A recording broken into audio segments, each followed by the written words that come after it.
Glory. I'm reprinting it and so it's a new, it's a new version. It's a little bit more hardcover and stuff. So Awesome. yeah. Okay, Amani says we're going live. Hello and welcome to Breakthrough Spotlight. My name is Suzanne Herrera Lepuma. I am the ACLS Leading Edge Fellow and Visiting Scholar at Breakthrough, a nonprofit organization that uses media, arts, and tech to advance gender equity, racial justice, LGBTQ+, and immigrant rights. I encourage you to visit our website, letsbreakthrough.org, to learn more about our media campaigns, and you can follow us on Instagram at Breakthrough TV. And I'm calling in from Brooklyn, New York, which is on the unceded homeland of the Lenape people. I want to welcome today Sonia Guiñansaca. Sonia, welcome. We're so thrilled to have you with us. Do you want to just say hello for a moment? I have a little bio. Yeah, of course. I hate the bios, but hello, everyone.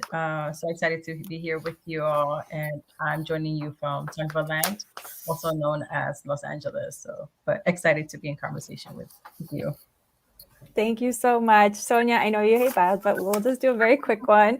Sonia is an international award-winning queer migrant poet, cultural organizer, and social justice activist.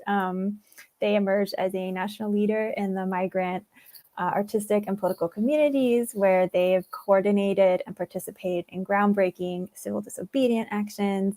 And Sonia has also helped build some of the largest undocumented organizations in the US, including co-founding some of the first artistic projects by and for undocumented writers and artists. Sonia has worked for over a decade in both policy and cultural efforts, building equitable infrastructures for migrant artists, and they have been awarded many awards and many residencies and fellowships, including Voices of Our Nation Arts Foundation, Poetry Foundation, the British Council, Creative Time, and the Hemispheric Institute for Performance and Politics. So in this series of artist conversations, we're exploring how storytelling can be transformative, and we're asking kind of simple questions like, what is a story? How can a story transform oneself, one's community?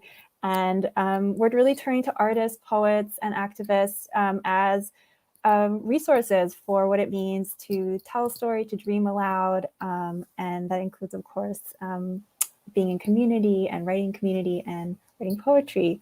So you are an activist, a poet, an artist, and you use storytelling in so many ways. And I hope we might start with your poetry book called Nostalgia and Borders. Do you want to just tell us a little bit about that project?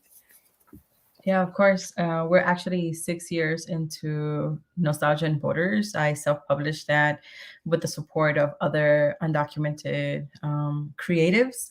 So the art cover is designed by Romy Torico, a Chilean, formerly undocumented person now, as well as edited by Emilia Fiaggio, who is a indigenous Ecuadorian from Otavalo, who just help edit and just bring to light these poems that you see in Nostalgia and Borders. And so I'll be reading from this chapbook came out in 2016, and it's a piece of my earlier career that I'm so proud of. So I guess I'll share Glory.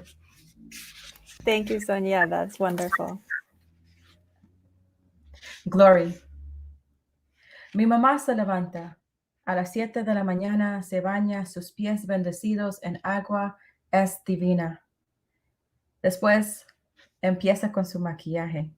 Her brown hands gently holding the black eyeliner for a migrant woman. These are lines she welcomes. She places her dark brown hair in a bun, carefully placing bobby pins, like carefully placing lipstick, like carefully placing hope on this land. Mommy's knowledge teaches me that my wings are meant to be thick, meant to take up space. These are rituals I grew up with, so I repeat every morning, creating self into existence. Between lipstick and softness, between borders and belonging, these are ways I survive, so I repeat arching my eyebrows, jewelry over my neck, red nails pointy enough to hold homes. Homes I am building, homes I left, so I repeat, adorning all of my genders like the gospel never sung at my church. This, we, become biblical. Let this be an ode to femmes of colors whose celestial eyeshadows crack the heavens, whose thick dyes resurrect possibilities. So I repeat, what glory we incite, what glory we create, what glory we are. Thank you so much, Sonia. So, thank you.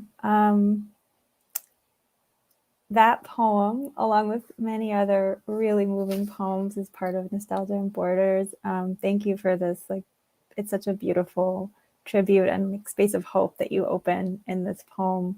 I'm curious, what were the circumstances under which, if you remember, like you wrote this poem or the poems for Nostalgia and Borders, like how did those come about? Were those, in between, or, what was the circumstances of you writing these poems, and what was that experience like for you? Yeah, I feel that the collection of poems that you find in Nostalgia and Borders are like pieces of my writing that were done in New York City, in the train, when I had like a little bit of time to craft, a poem that I had been sitting with, a line that like was um, just like bothering me or like sitting with me, a thought, a response to something that was happening. There's a poem in there called America Runs with Immigrants that was in reaction to like very anti-immigrant comments that were being left on my like social media platforms. And so it's like, there's a power of being a writer that now you'll get to be part of my experience, in response to what you were saying in my comments. Like I'll write about it, and so these poems are a collection of like those memories as a young activist, as a young undocumented person in New York City, and marches and protests. And whenever I had a moment to write and sit with my thoughts, they came. And I also struggled to have a publishing or press during that time that saw that these poems were important or critical. And I was tired of waiting around. And so I self-published them, and that's where Nostalgia and Borders came from. Thank you. I mean, I'm so glad you did. We're all so lucky that this collection exists. Yeah, there's such a strong there's such a strong presence that your poems, I feel like, bring. Like the you almost are like calling to someone at the beginning of the poem. You're calling to like these memories, and you're calling to your mom, and then also calling out to other potential like femmes or other figures. And so I love that there is like this address in the poem that you're speaking to someone and also speaking to many people, which I feel like is something stories and poetry can do, is like just open the space of dialogue and like connection that you like bring into contact in that poem. That wasn't a question, but One question, but definitely one thing I wanted to say on that is, yes, I think oftentimes migrant artists, cultural workers are told to speak to a larger audience. And I think that there's also something beautiful to write for our own communities and write for each other. And so that was like my intention, even if that excluded some folks who may not have that immigrant experience or undocumented experience. Like that's okay. Like it's okay if you miss out on this. Like it's not for you. yeah. Yeah, I mean, that touches on part of what I was going to ask, which is like what, how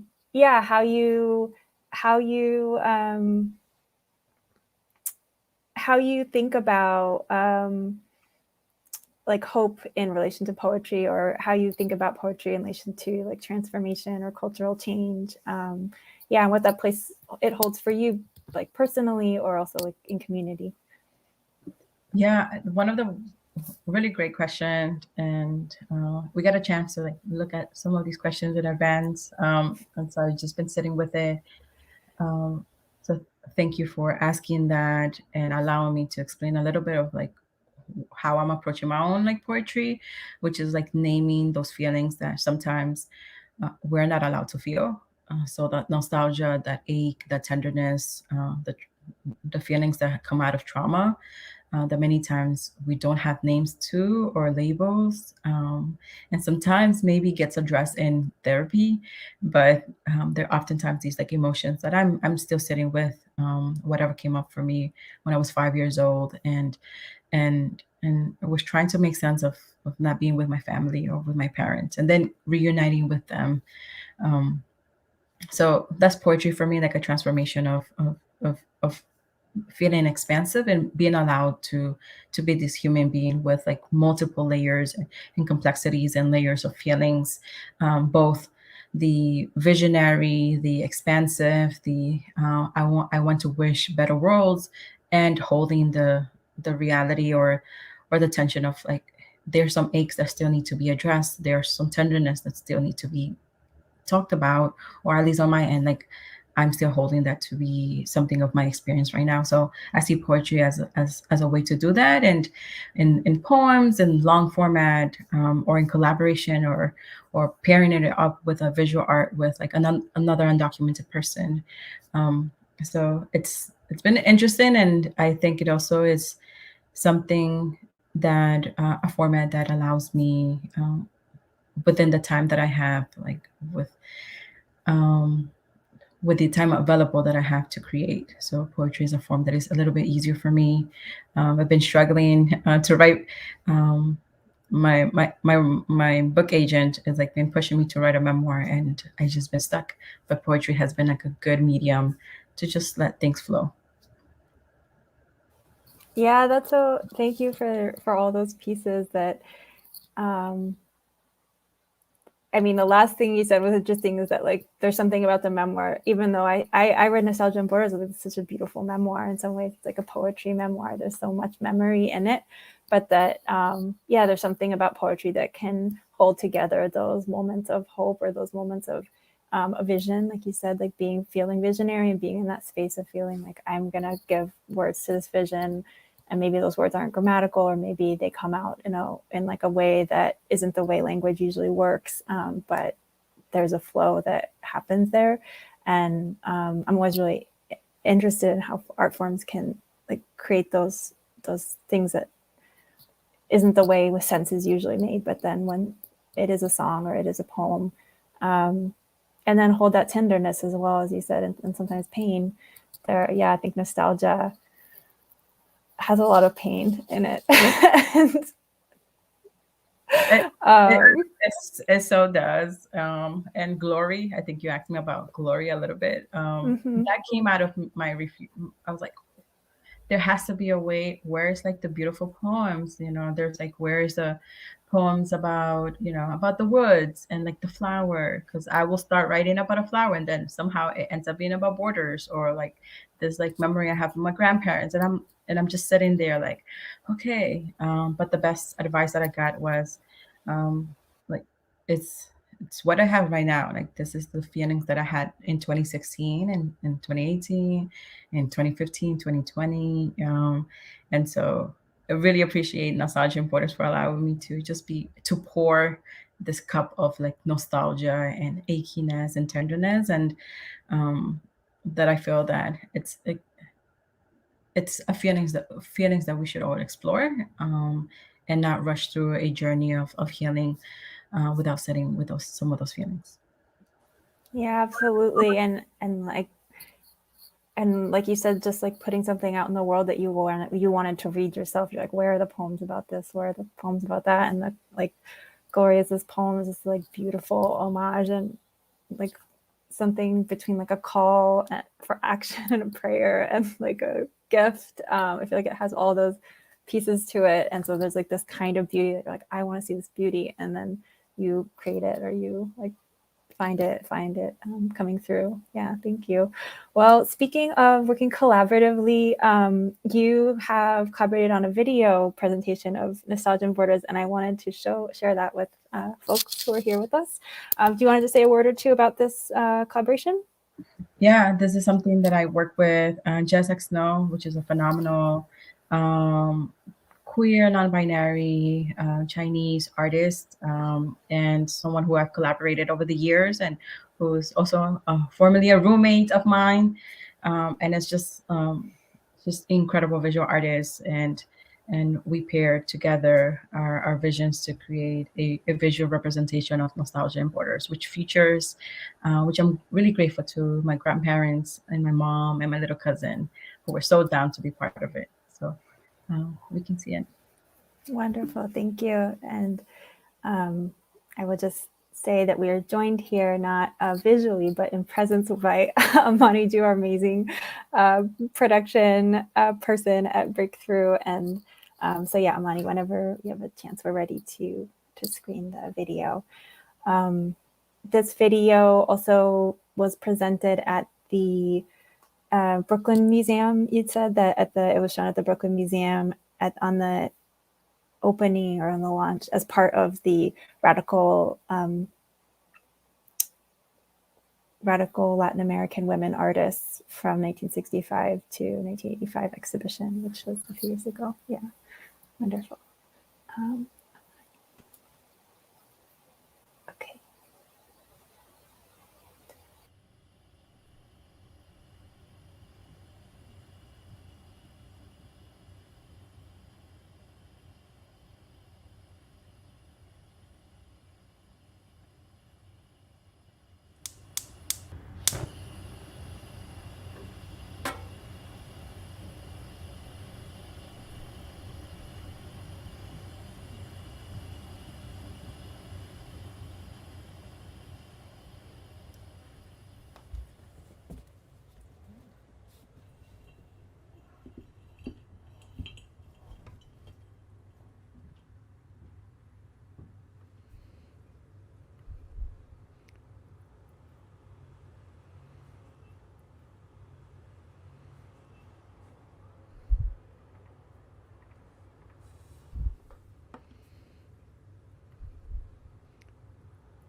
I just want to thank you again for sharing that. That's beautiful. How do you think about working like across mediums collaboratively? I know you've made this film and you're exploring other media. Yeah, how do you think about that? And then also, I know you've also worked on a lot of different collaborations with other artists. Yeah, I think that I always see myself as part of this like larger ecosystem of with artists and cultural workers of color. I also feel that our social justice spaces, like for us to like fight for different issues, and push forward towards liberation. Like there's there's so many ways to be and to contribute to that dream, to that vision. And so I think that being part of like an ecosystem with artists and cultural workers is like um, one of the things that I'm so grateful for, and working and collaborating with other folks who are thinking in the ways that I'm thinking, and who are also figuring out what that world looks like, what a world without borders may look like, without detention centers, without prisons, a world that is where queer, trans, non-binary folks are alive, and just imagining that. So it's been an amazing journey to do that with like fellow artists and cultural workers who are also like my chosen family, who are my close friends, roommates, people who've been in a part of care systems. um, and I think it also speaks to the way that I really feel about all of us having that opportunity to play, to imagine, to be creatives. I think we're not given the opportunity to imagine oftentimes. We're stuck in this like very reactive work, and I want us to create and put our imagination selves,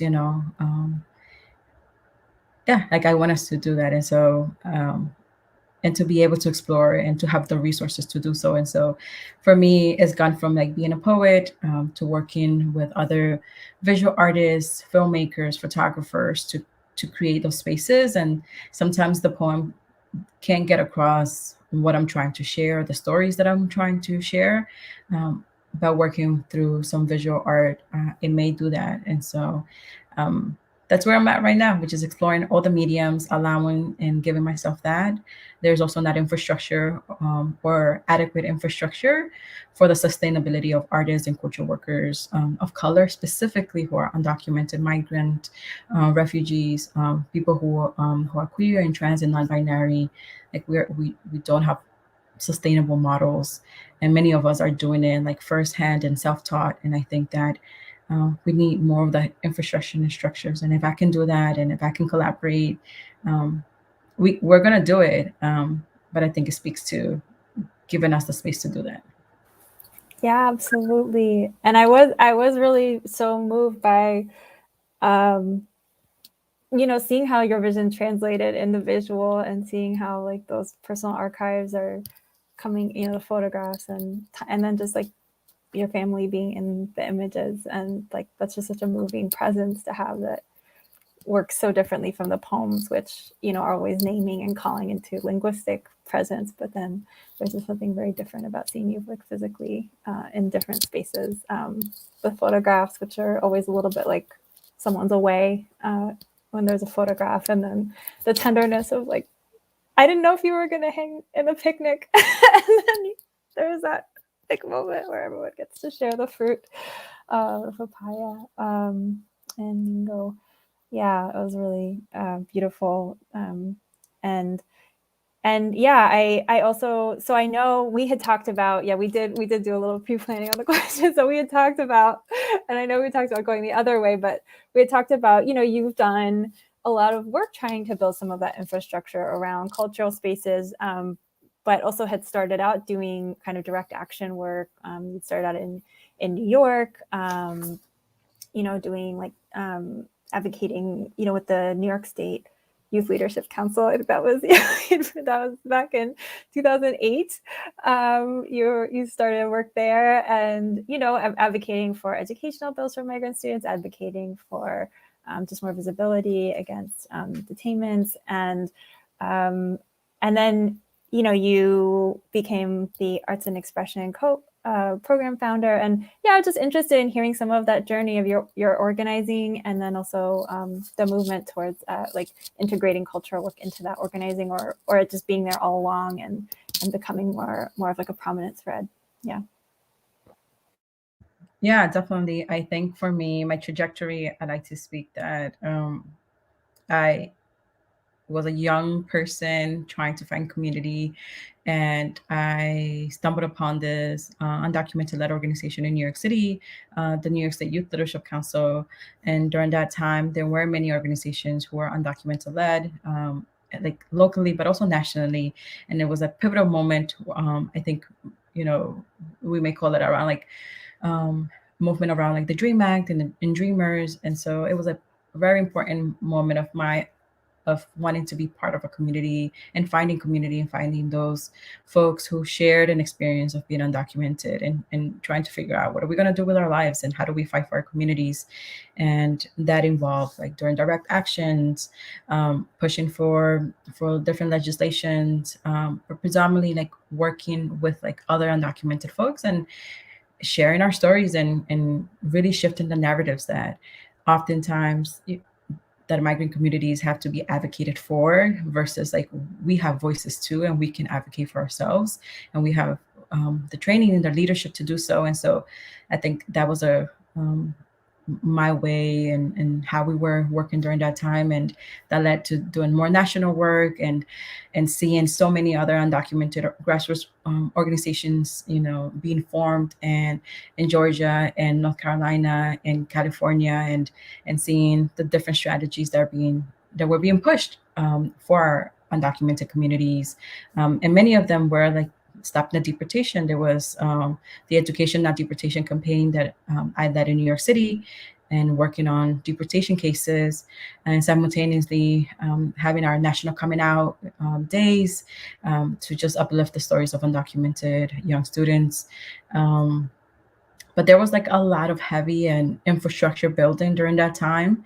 I feel that a lot of direct action, a lot of marches and protests, and I want to honor all the work that was done during that time, specifically by other queer, trans, non-binary, undocumented folks, specifically femmes, women, who were just doing that visionary work during that time. And that led me to see the power of storytelling and narrative shifting around immigration, and the power there is of artists and cultural workers creating and imagining, again, those worlds that we want to see present for our communities, and the safety, and yeah, like that led me to shift over to arts and culture, specifically working around culture strategy.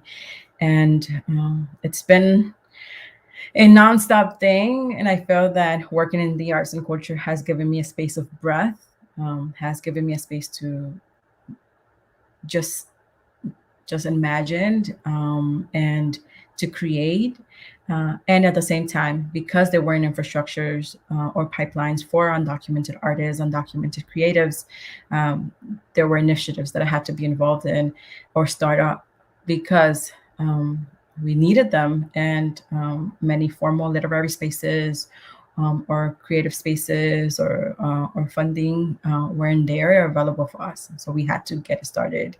And that's been an ongoing journey of holding both advocacy, direct action, and policy work, and seeing how complements with arts and culture, and culture strategy, and narrative shifting, and just being visionaries. Yeah, thank you. I mean, I think that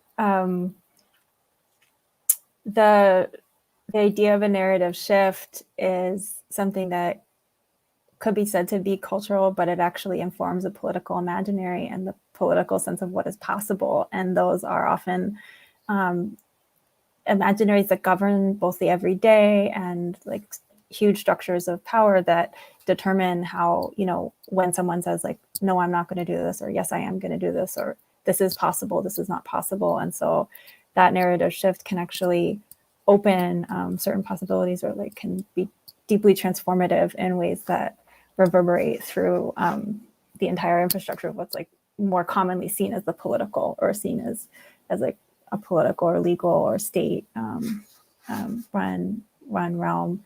I want to just shout out some of the projects that you've done. You launched Dreaming in Ink, the creative writing workshop for undocumented youth and performance spaces. known as Undocumics. You were at Culture Strike for a while, and you put together the first national undocumented writing retreat in North Carolina for undocumented writers of various genres. And that became a groundbreaking moment for 11 undocumented writers across the nation, representing over 9 countries. I know you've done lots of other work. You created a digital platform that I was looking through, and has like just such beautiful work around the experience of being undocumented. So I just wanted to honor the work that you've done, and yeah, just really say that you are creating, you know, these spaces that you felt were needed to be made, and there was like this absence. And so, like, in addition to like the poems that create this vision space or language space, that you're also creating like these community spaces that yeah, are very pragmatic, like having time to be in a room with other creative people, having people validate your experience and your creative work is an indispensable part of the creative process. Those infrastructures are not extra. Like, it's not that community is an extra to the creative work. So I just wanted to name some of those.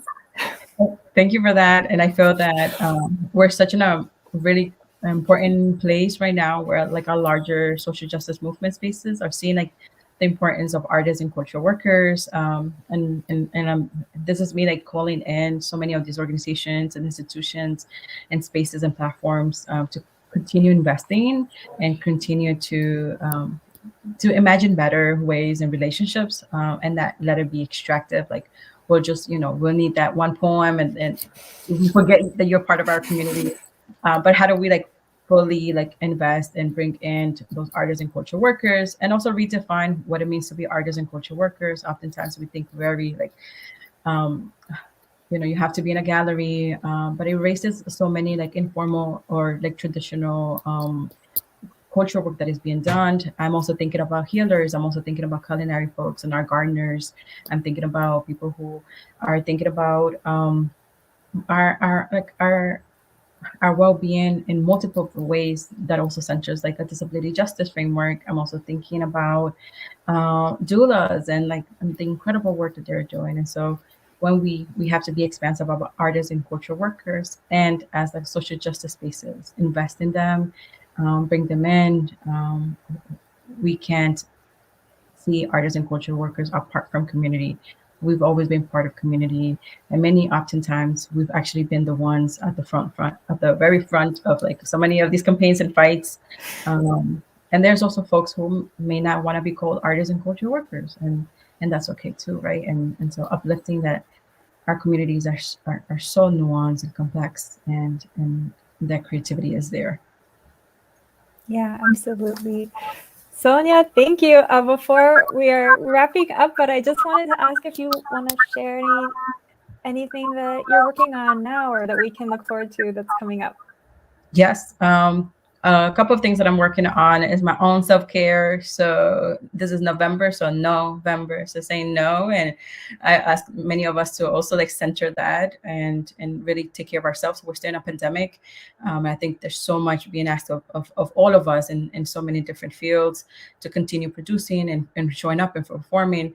We don't, like, I've said this many times, it's like a community is made of people, and if people are not alive, we don't have community. So we need you alive. So rest. I'm resting, and simultaneously working on launching House of Alegría, which is like this larger project that would house a Cosme residency for the sustainability of artists who are burnt out, and so providing them a little bit of housing and caring for them. And then also Alegría Press, which is going to support. I know I had a hard time publishing my own chapbook, so Alegría Press is to support artists, writers specifically, who haven't had the chance to publish their first chapbook. And so I'm going to work with them and mentor them through that process. And so it's going to be launching soon. And I'm co-editing Somewhere We Are Human, an anthology featuring writing over 40 writers. We're in the final stages. It comes out in June.